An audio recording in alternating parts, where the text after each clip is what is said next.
ରା এই শব্দর অর্থ কଣ? ଯେଉଁ ନାମକୁ ଧରି ଦସ୍ୟୁ ରତ୍ନାକର ମହର୍ଷି ବାଲ୍ମୀକି ପାଲଟି ଯାଇଥିଲେ, ଯେଉଁ ନାମକୁ ଉଚ୍ଚାରଣ କଲେ ଜୀବ ପରମ ଗତିକୁ ପ୍ରାପ୍ତ ହୁଏ।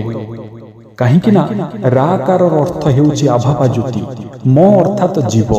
ରାମ ହେଉଛନ୍ତି ସମସ୍ତ ଜୀବଙ୍କ ହୃଦୟରେ ବିଦ୍ୟମାନ ଜ୍ୟୋତିର ନାମ ବା ପରମାତ୍ମାଙ୍କର ନାମ।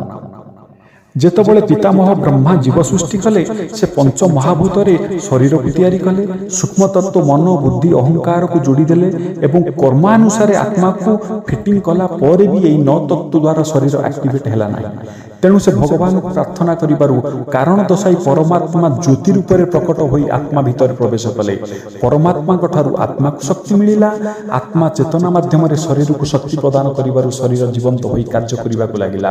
ତେଣୁ ରାମ ହେଉଛନ୍ତି ସମସ୍ତ ଜୀବଙ୍କ ହୃଦୟରେ ବିଦ୍ୟମାନ ପରମାତ୍ମାଙ୍କର ନାମ, ଯିଏ ଅତ୍ର ତତ୍ର ସର୍ବତ୍ର ବିଦ୍ୟମାନ। ଜୟ ଶ୍ରୀରାମ।